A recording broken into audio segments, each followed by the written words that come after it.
Good evening. On behalf of Superintendent Robin White and my staff and coworkers at Central High School National Historic Site, good evening and welcome to tonight's presentation of Miss Elizabeth Eckford. Miss Eckford is one of 9 African American students that weathered the political dissonance and endured violent and verbal harassments while desegregating Little Rock Central High School. On September 4th, 1957, her approach to the school and the denied entrance by the Arkansas National Guard were captured on film and by photograph for all the world to see. The images of this then 15-year-old junior in high school who simply sought the educational advantages that awaited her inside Central High School captivated this nation. During this transformative school year, Elizabeth and her 8 peers showed us that one does not have to trade her or his integrity for their opportunity. And while the Little Rock Nine's contribution to the civil rights movement is truly immeasurable, each time I have witnessed Elizabeth share her story, I can visibly see the impact that she makes measured on the faces of those whom she touches. Over the last 10 years, I've had the occasion to talk with visitors where an unshared language or an unfamiliar custom might have been a potential barrier for them to connect with our story. Yet each has left with a deeper understanding and a respectful appreciation of the barriers broken down by these 9 teenagers 6 decades ago. Ms. Eckford has said that true reconciliation can occur if we honestly look back on our shared history. So tonight, and in this place, we can share together in this opportunity. I would ask that in lieu of applause for Ms. Eckford, please show your appreciation silently. So without further ado, I ask you to please welcome the recipient of a Spingarn Medal and a Congressional Gold Medal, Miss Elizabeth Eckford.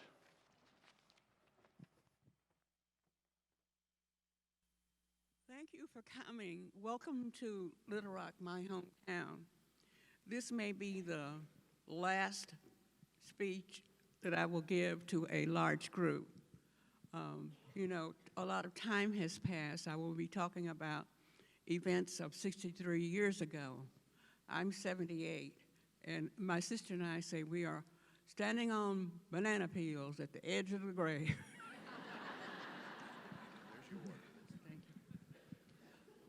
First, I want to tell you something about who I was then. I was a very shy, timid teenager.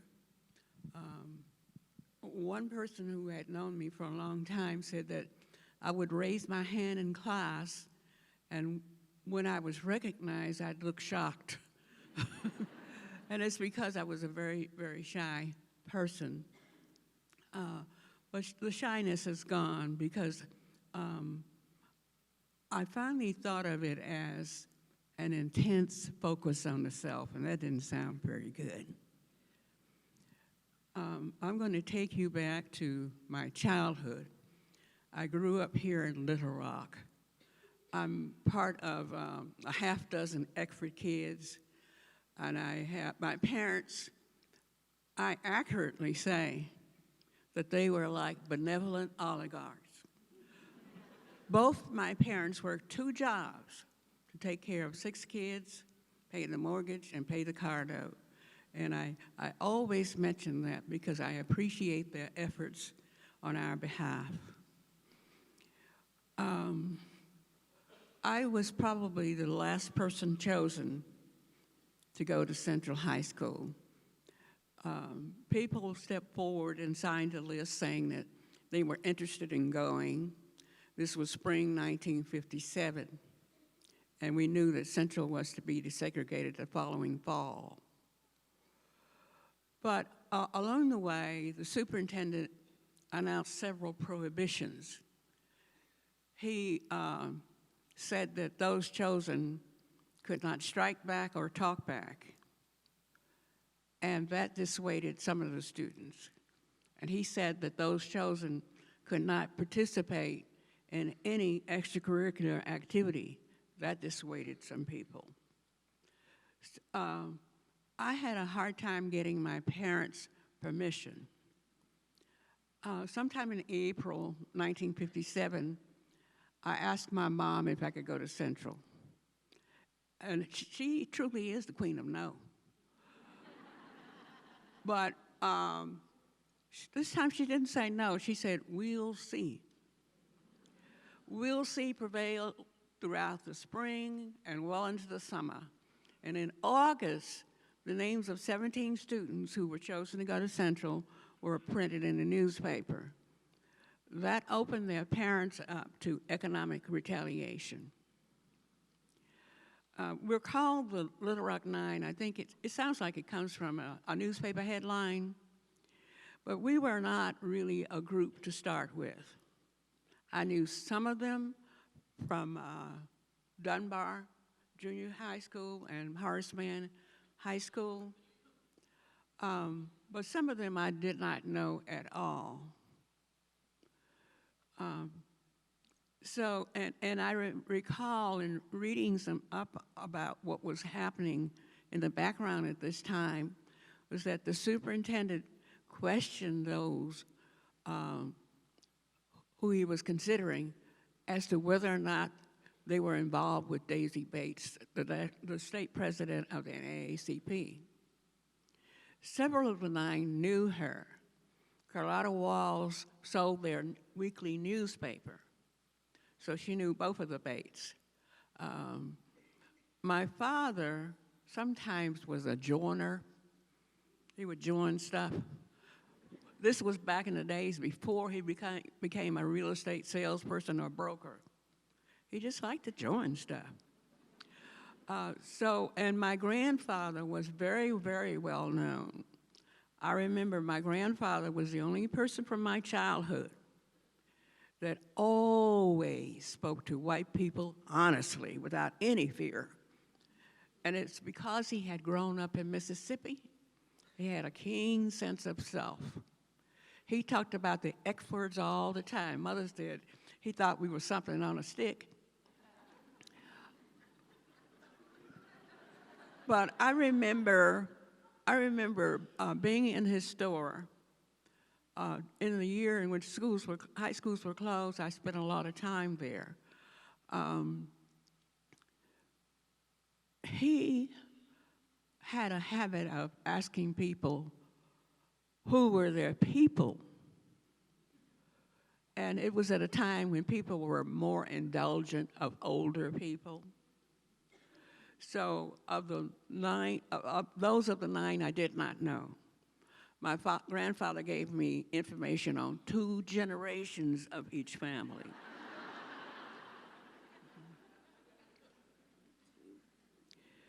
When I finally got permission to go, it was late August. I think I was probably the last person chosen. I remember that my parents and I had an interview with the superintendent of schools, the person who made the final decision. And back then, my voice was very soft. I had a southern drawl where the words trailed off at the end. You see now that things are different. And it's because I would get so tired of reporters asking me to repeat myself. I wanted them to get gone. So I deliberately changed my speech and added some hard sounds so that my voice would be more distinctive. I don't think that I was aware of the names of people who were going to go to Central High because of the 17 people listed in the newspaper. Some of them dropped out because of retaliation against their parents. You know, it's a tremendous responsibility for the upbringing and rearing of children and taking in account their financial stability. Of the 9 of us, some parents were middle class, some were working class. My mother worked at the Arkansas School for the Negro, Deaf, and Blind, 5 blocks from our house. She worked there because my brother went to school there. My brother, I remember when he was very young, would say pie or cake, and that's all you could get out of him. We know now that he had symptoms of Asperger syndrome because he's been in a nursing home for some time, and some people have not heard him speak. One of the aides said that he was watching them when they were drawing blood from other patients, and he said, "You need to leave Oscar alone." Mother made us go places together. And so when I was going to Central High School, I was going to be the only person in my family going to school there. My sister was older, and she had graduated from high school when I was a junior, and she was going to Philander Smith College. My sister had been in charge of us probably from the time she was 12 years old. She still tries to be in charge. Mother turned the grocery shopping and the cooking over to her when she was 12. My mother worked in food service jobs, a lot of different ones, but she didn't like cooking. When she learned to make salads and salad dressings, she was pleased. But she had grown up in the country, had run away from home as a teenager to come to Little Rock in order to get a high school education, because in many parts of Arkansas, rural places, education for both blacks and whites stopped at the 8th grade. She had heard her mother say that, say to her father that she was going to put the girls together to piece quilts over the winter, and mother didn't want that. Yes, she liked to sew, and yes, she became a seamstress later on, but she wanted more schooling. So she contacted her minister, and her minister helped her find a place to live. You see, Dunbar High School had been built in 1929, 2 years after Central High, and the district did not have enough money to finish it. Therefore, it turned out to be a much better school than it would have been. The school people would have wanted my parents to learn to work in laundries, another low-paying job. But Dunbar High School, which then was a six-year high school, offered auto mechanics, carpentry, bricklaying, and printing for males. And for the girls, it offered typing and shorthand. So that back then, tradespeople, when they worked for a white contractor, even if that person was a master mason, he would be employed as a bricklayer's helper. There are many, many promises in America. I know the country started off with these inalienable rights, but in truth, they didn't apply to everybody. They applied to white male property owners. At one time, my people were considered 3/5 of a person in apportioning congressional delegates for each state, and that was because in some states, slaves outnumbered free people, and the northern states didn't want these states to have more representation in Congress. And one time, in a Supreme Court decision, it was said that no one had to support any rights for us, that we didn't have any rights. So you see, America's promise is a long time in coming. The desegregation of Central High School was tokenism. The district intended limited token desegregation. They felt like if they had a few darker skinned people in the school, it would count as desegregation. Our experience was desegregation, not integration. Integration didn't come to Little Rock schools for a long, long, long time. And that's why John Walker was always taking the school board to court, even though the newspapers never explained that. I didn't know anything about a plan for a group of ministers to accompany the students to school. Minnie Jean said she ran into her minister when she was walking on her way to Central High. I rode the bus and got off 2 blocks from the school. That area was very, very familiar to me. Terrence Roberts walked to school because he lived less than 5 blocks away. You see, Little Rock had a lot of fringe neighborhoods where one ethnic group was not separated from another ethnic group by being across the pond, across the railroad tracks, and so forth. We moved to our house where I live now, October 4th, 1949. It was a place my mother didn't want to go because there were a lot of wooded lots. It reminded her of the country.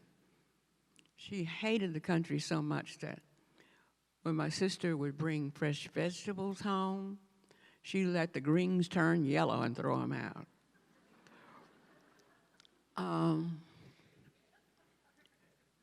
Before I left my house on September 4th, 1957, Mother gathered us to have a word of prayer. I don't remember which psalm it was, but it was a psalm asking for protection.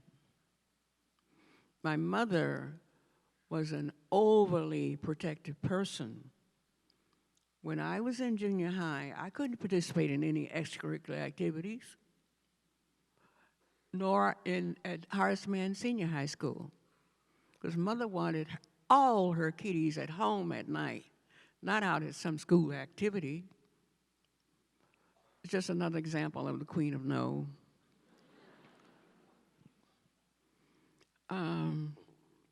I got off the bus 2 blocks from Central High School.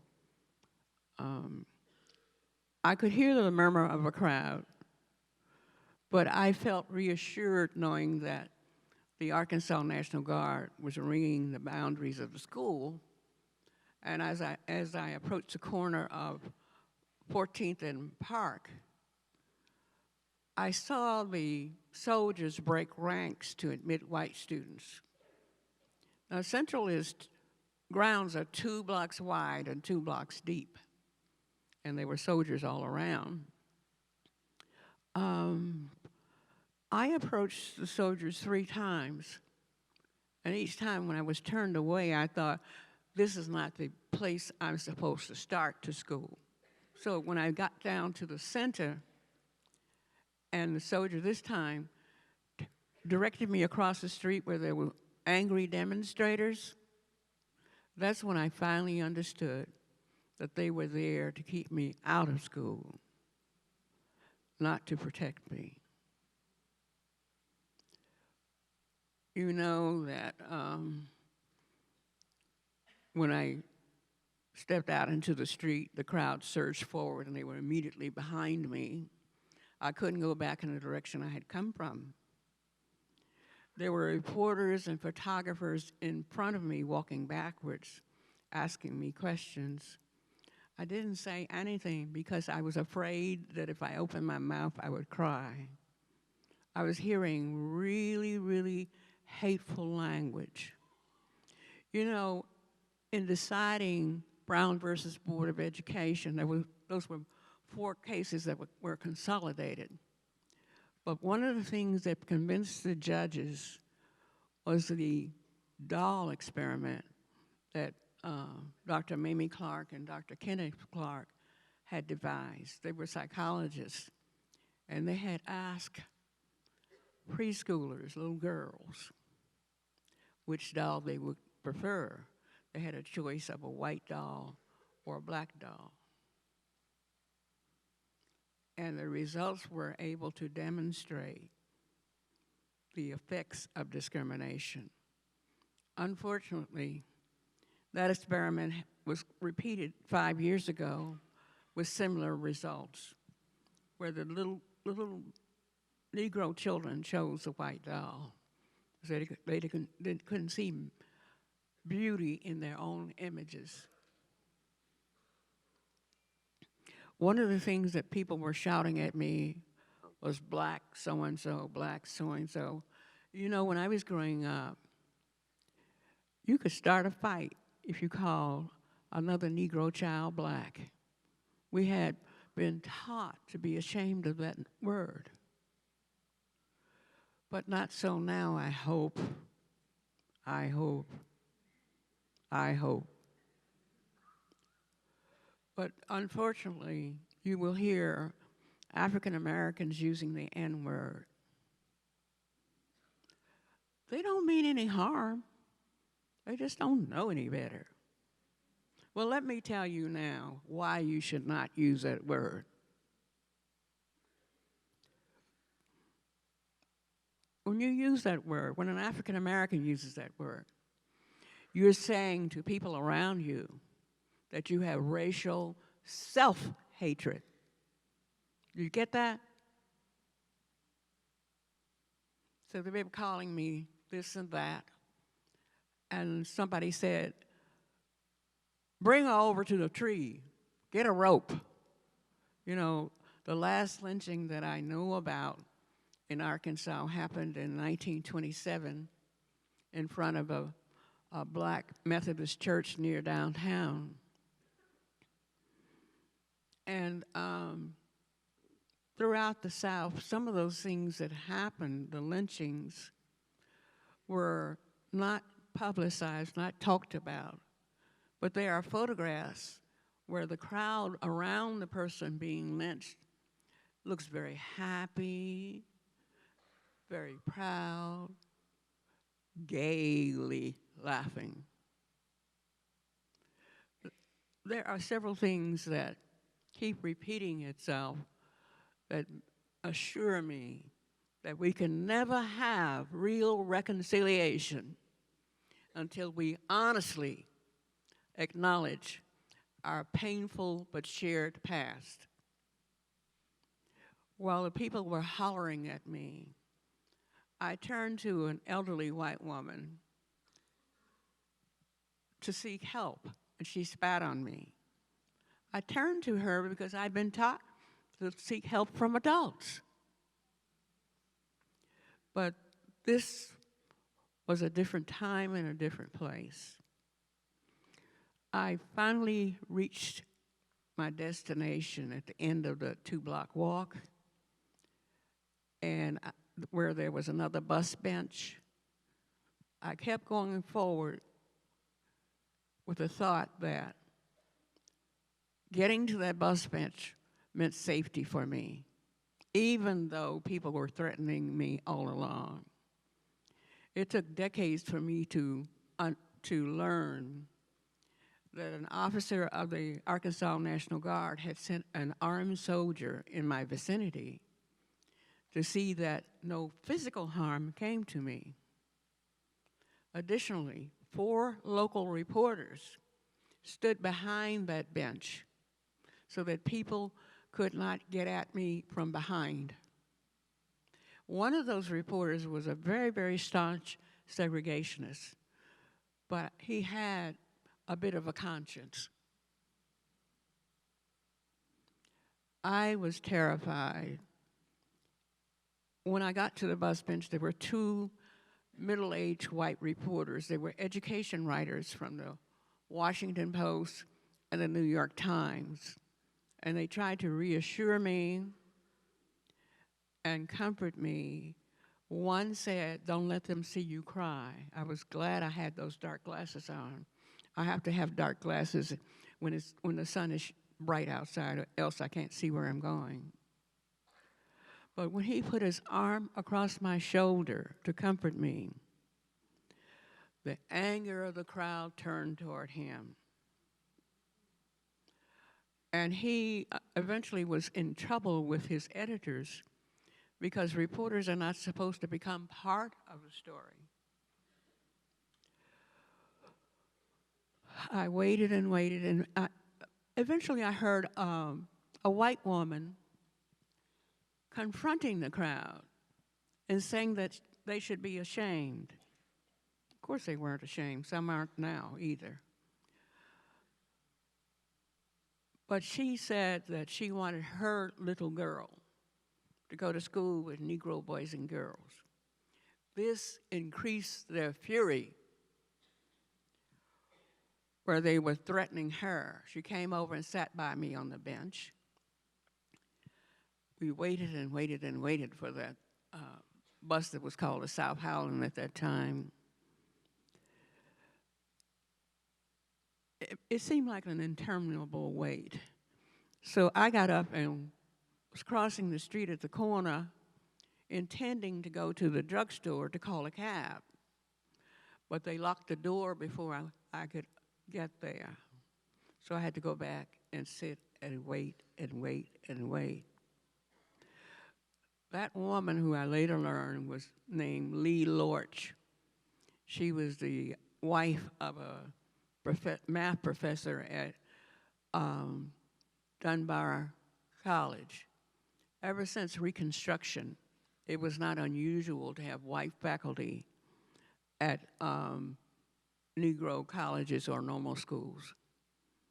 So even in segregation, that prevailed.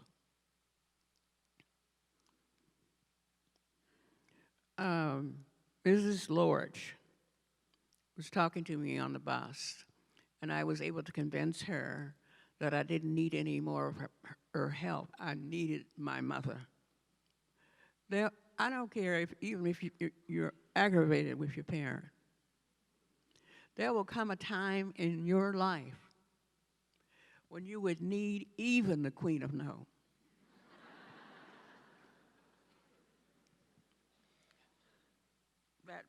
Where my mother worked at the Arkansas School for the Negro, Deaf, and Blind, and my brother went to school there.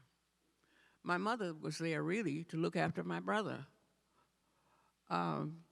because the wages from that service job where she worked in the laundry were equal to the wages of any other service job. Some parents lost their jobs when we were going to Central. My mother was not rehired for the following school year. Mrs. Patillo, Melba's mother, was threatened with losing her job. She was a high school French teacher. Mrs. Green was a first grade teacher, Ernest Green's mother. I didn't know if her job was threatened or not. But meanwhile, in school, after we finally got in, after 17 days of uncertainty, where we didn't know where we would go to school or when we would go to school, through a court order, the governor was enjoined from using the National Guard to keep us out of school. When he first sent them there, he said that they were there to preserve peace and good order. Well, he could have left them there to do that. Instead, he withdrew them. And so the Little Rock Police Department tried to maintain order. We did get into Central secretly on September 22nd, or 23rd, and it took about an hour and a half for the people outside and the students inside to learn that we were in their school. When they did, the crowd outside, which was now 1,000 people, were enraged and they were about to overrun the police barricades. The police chief promised them that he would bring one of us out to them. We were gathered in what I thought was a basement. It's actually the ground floor of the school, where there were civilian cars inside the school and policemen in civilian clothes. They were told to drive fast and not stop for anything. We were told to stay down in the cars so that we would not be seen. I want you to know that I truly believe that the Little Rock Police Department saved our lives that day.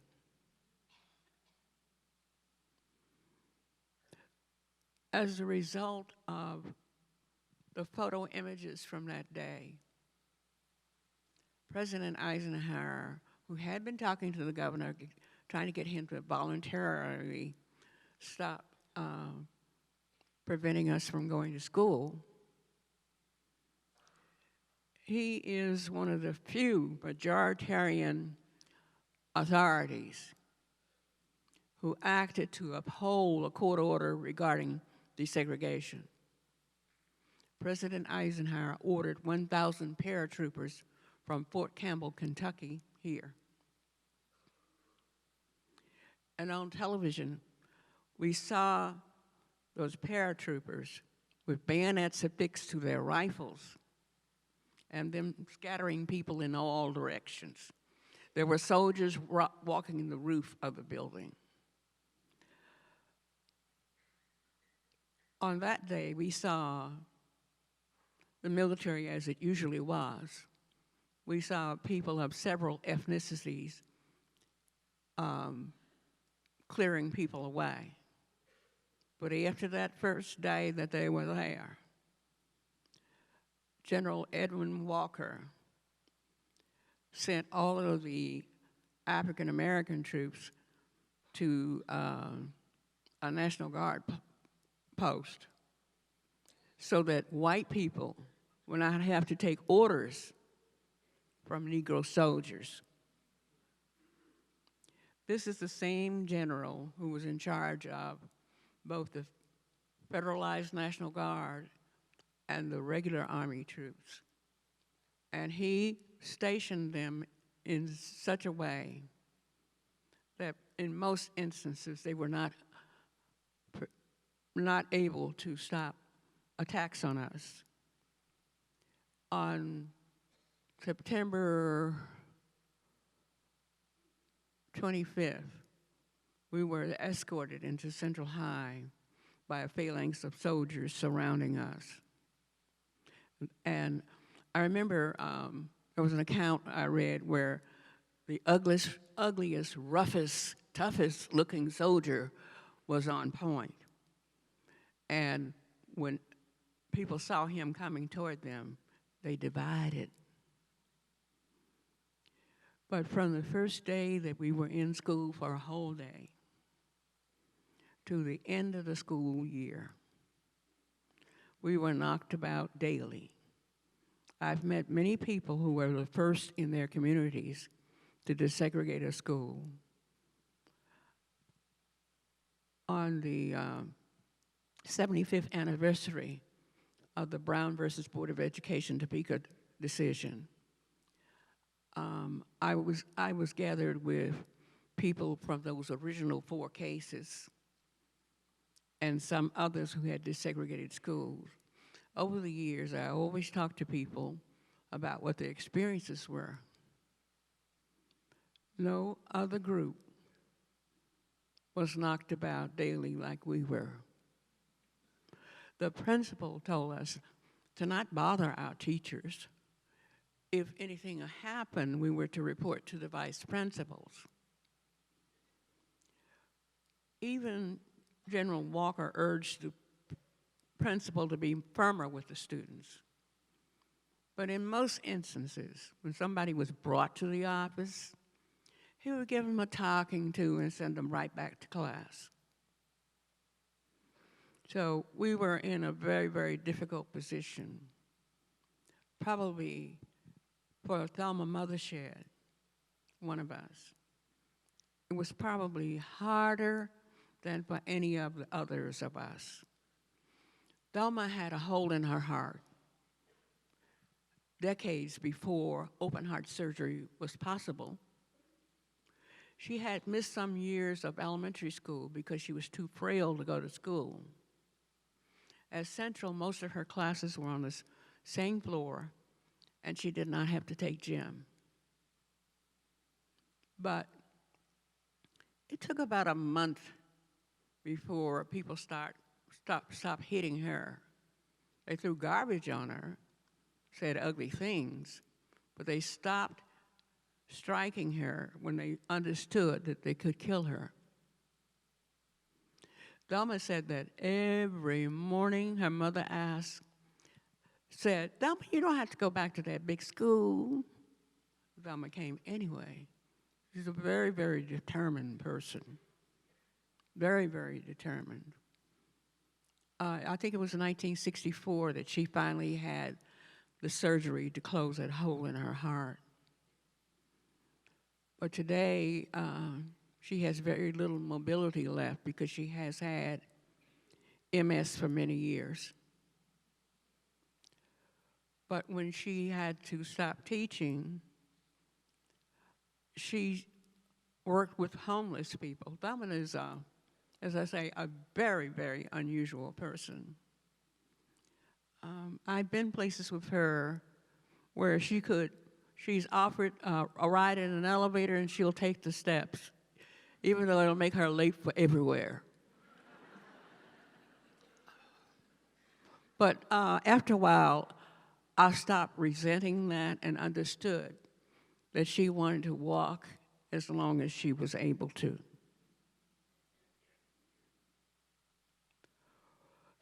We were in separate classes except for gym. We had been reporting to the vice principals, but we stopped in January because we finally understood that nothing was going to change, no matter what we said. In late spring, they started concentrating their efforts against Ernest Green because he was the only senior among us, and he would be the first African American to graduate from Central High School.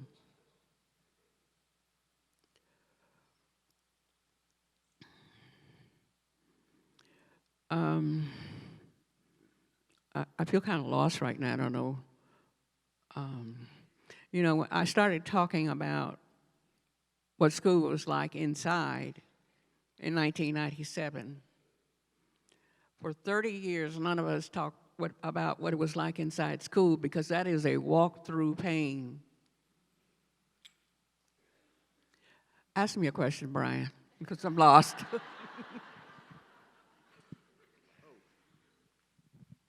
Can you tell the audience what you would do with your notebooks and your books to defend yourself in the hallways? Carlotta said that she learned to read body language. And her guards called her Ridge Runner. But she walked so fast, she said a person would have to work for it in order to be in position to hit her. Jefferson Thomas told me that he walked down the hallways with his shoulder brushing the lockers. He understood physics. He understood that the closer he was to a solid object, the less it would hurt when he would be body slammed. Being body slammed into wall lockers is something that occurred every day. When they decided to walk on our heels going down the hallway, that lasted for about a week. But these kids, I now know, were directed by an adult, organized by an adult, and they went to this woman's house every evening after school to plan for the next day. They passed out hateful messages. Some of them looked like they were mimeographed, and some of them were printed on cards. And I used to wonder, were they printed in Central's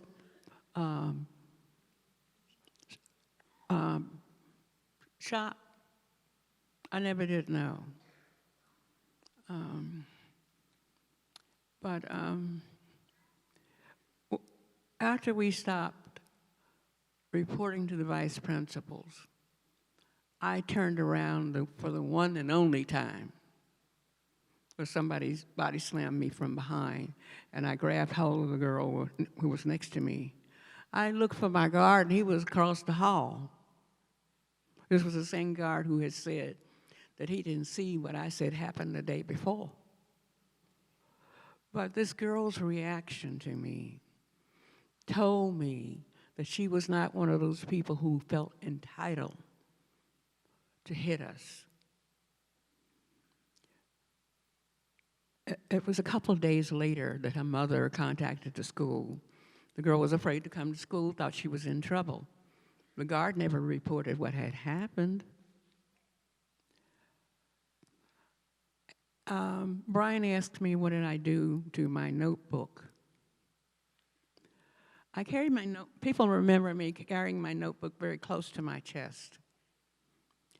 Because my sister and I sewed, we had a lot of straight pins at home. I never scratched anybody.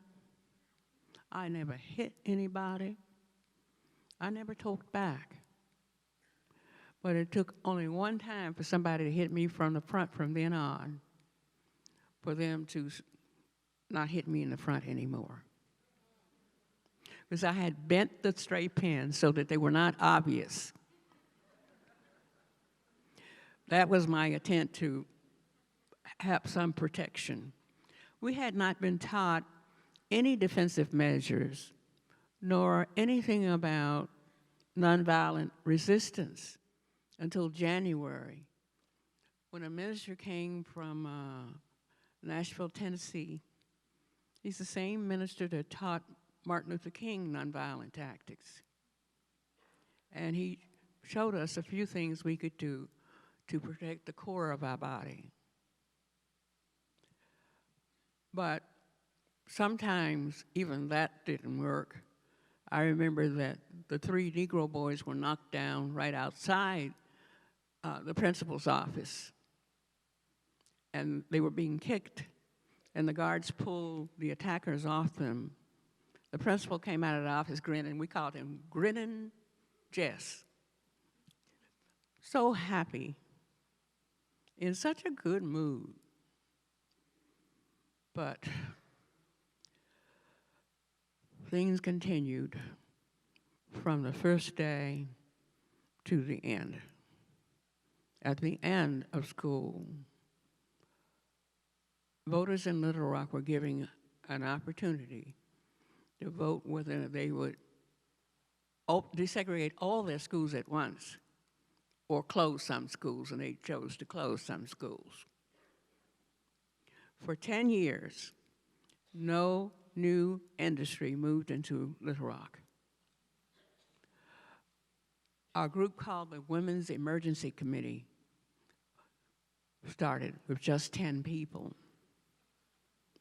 And through networking, these women who only identity was Mrs. John so-and-so, their only identity was their husband's identity. Their good works had been confined to the junior league, but they decided to work and lobby for the reopening of the schools. They started with 10. Their membership was hidden. It was not publicly known until their names were inscribed on the glass of in the what's the name of it? In the Fletcher Terry home. There were 2 things that happened in Little Rock that started to change. a new leader of the Chamber of Commerce said that we need to reopen the schools. That was a very bold and controversial thing for him to say. And the strongest segregationists on the school board voted to fire 44 teachers and administrators, some of them not connected to Central High at all. They were being fired because they were thought to be sympathetic to desegregation. You see, the only public voices we had heard were people from the White Citizens Council and the segregationists. I didn't learn until 40 years later that my father, when he was working at the train station late at night, was being confronted by men who were walking around with hunting rifles. And my father said it wasn't hunting season. But that did not deter him from driving me and Carlotta to school every day. Once I gave up, one day, I just couldn't stand it any longer. And I called my grandfather to come pick me up. My grandfather has a lot of love for family. But he was so stingy, he squeezed nickel and chased the buffalo. For Christmas, we always got apples and oranges from his store and nuts. Sometimes when we would go to visit, we could get a free soda pop, but you couldn't count on that. My grandfather closed the store. If you remember the Ferengi people from Star Trek, one of the latest Star Trek series, the Ferengi people were devoted to profit. They even sold desiccated bodies parts. My grandfather, I knew, really, really loved me. When he closed the store and forgave profit to come and pick me up. And I remember he said to the principal, "You mean you can control these kids?"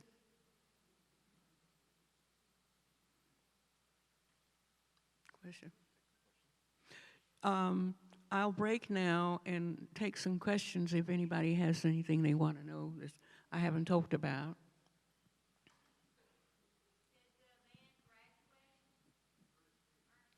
Yes, Ernest Green graduated. Each graduate was only given 4 invitations, and it was heavily guarded by the National Guard. Ernest Green had his mother, his sister, his brother, and Martin Luther King at his graduation. Martin Luther King had been invited to speak at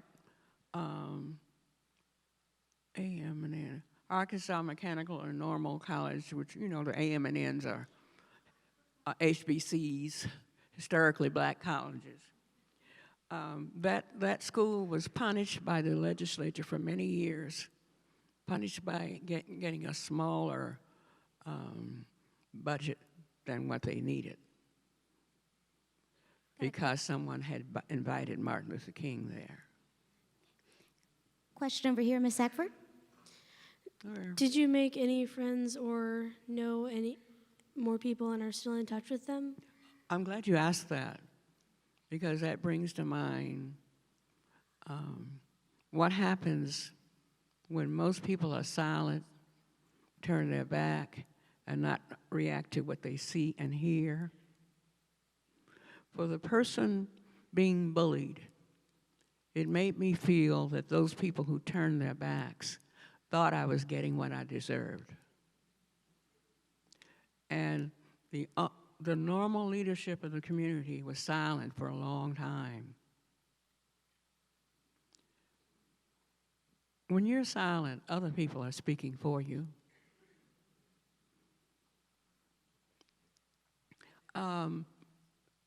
The question was, did I have any friends? There were 2 people in my speech class who talked to me every day from beginning to end. And I me, a shy person, look forward to going to the speech class, the last class of the day, because there would be people who would be talking kindly to me, having ordinary conversations, which was very, very rare. I was not able to tell them how much that meant to me until we were reunited 36 years later, when we went to Fort Campbell, Kentucky, and there were a few retired soldiers from back in that time who were there.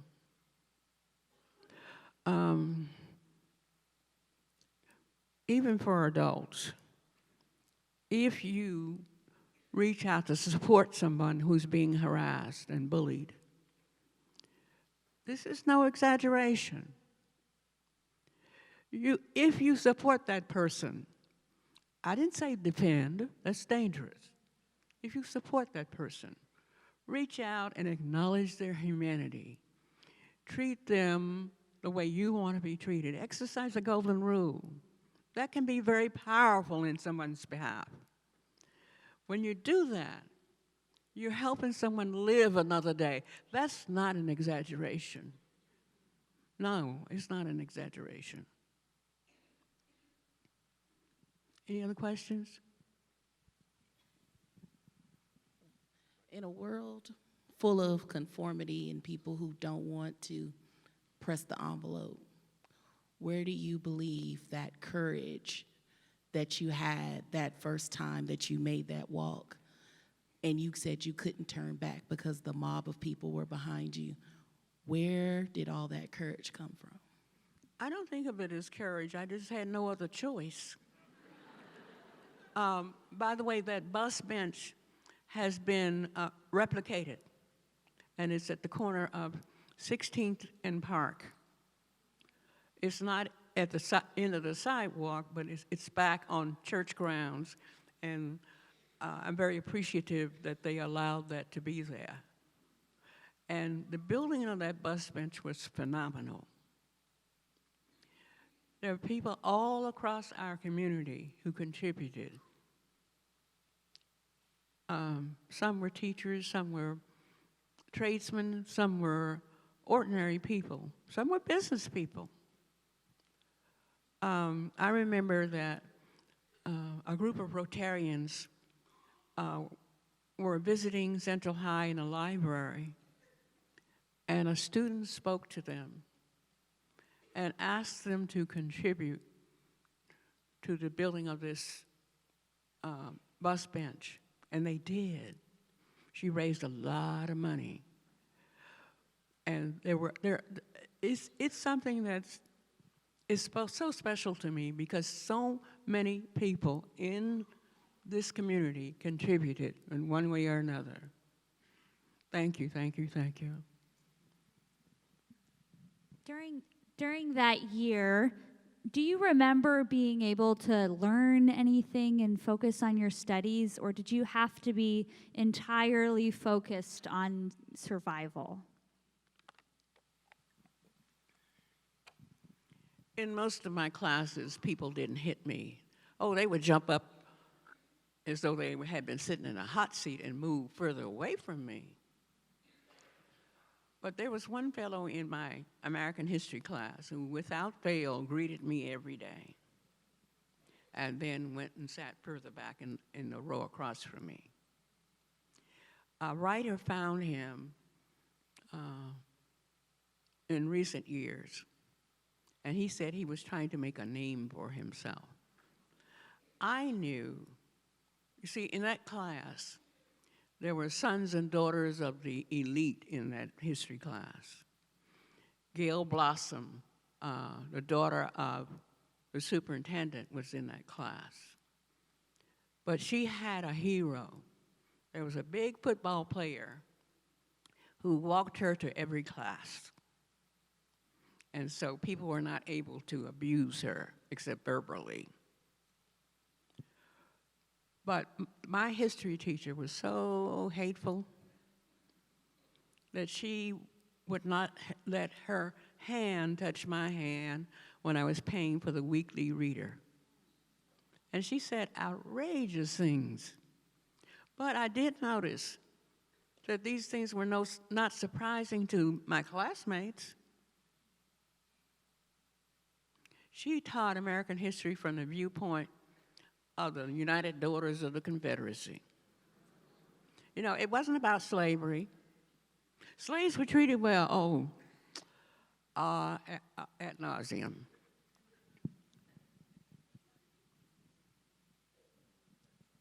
So it's my understanding that the Little Rock Nine were a part of the inauguration for President Obama in 2009 when you had the opportunity to sit with him.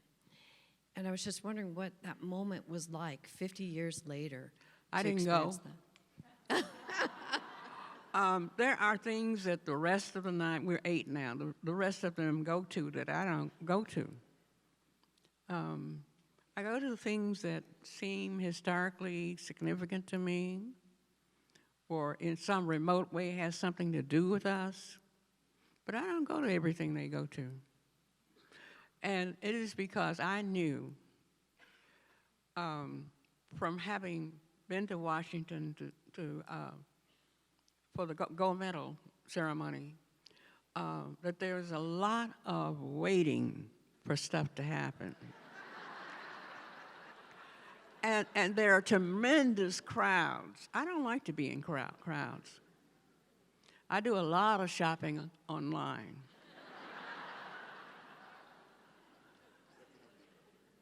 Except for Home Depot. Mrs. Eckford, Sanford Tollett here. You were describing your experience with the students, and you alluded, as I was preparing my question, to what was it like with the faculty?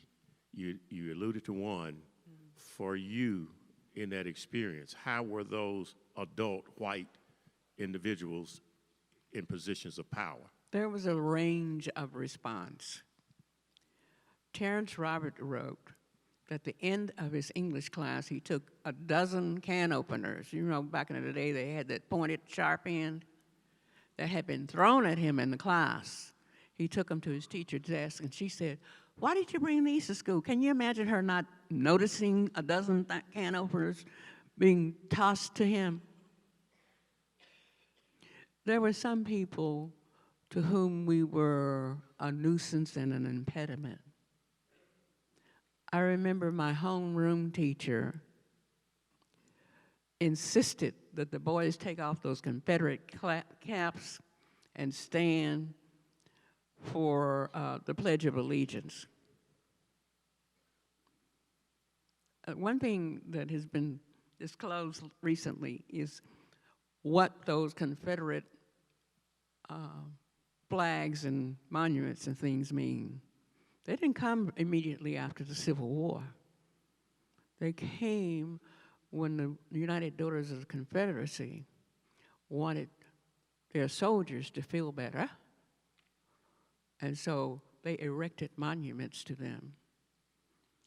During the whole of the Civil Rights Movement, the Confederate battle flag was used as an emblem of resistance among the segregationists.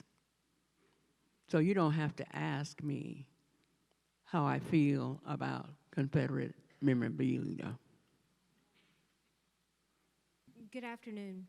My name is Emily Kearns. I'm Clinton School Class 11 and the mother of a freshman at Central High School who ever so often stops on her way into class and looks at your picture and takes a moment. Mm-hmm. And for her, I'm asking this question: what one piece of advice would you give a young woman growing up today about how to go about in the world, how to deal with all of the really scary things that are happening in current history? Could you talk about that? I would encourage that person to find like-minded people, to find colleagues who support her and have the same values, I would urge her not to think of herself as entertainment for the sexual gratification of boys. I would stress to her that she must use her voice in her own behalf. See, a lot of people think that the worst thing that happened was what happened outside school. But it was hell every day. Every day. And I'm pretty sure this is the last time I'm going to be talking about it to a large group. Were you afraid when you went to, like, with all those people yelling at you? Were you feel, like, scared? Did you feel that did you feel like you did something wrong with it? No, I didn't. I knew I didn't do anything wrong, and I was scared most of the time. I was a very shy, timid kid. I was used to following my mother's rules, my daddy's rules, and teachers' rules, and so forth. I was not, I guess I was chosen because they felt like I wouldn't be any problem. How did you stay strong when people were saying all those things to you? You know something, I'm a very ordinary person. Ordinary people, when in extraordinary circumstances, can do extraordinary things. I'm an ordinary person, no different from other teenagers at that time. I'm different now because I use my voice, whereas I didn't as a kid. But sometimes you can continue on even when you're very, very afraid. You see, we chose to go to Central for individual motives in order to get the best education possible before going to college. But after a short period of time, we began to realize that a lot of people were depending on us. So that was one motive for trying to stick and stay. But that didn't make it any easier. I think that sometimes I was just a body there. Thank you very much. I appreciate your interest.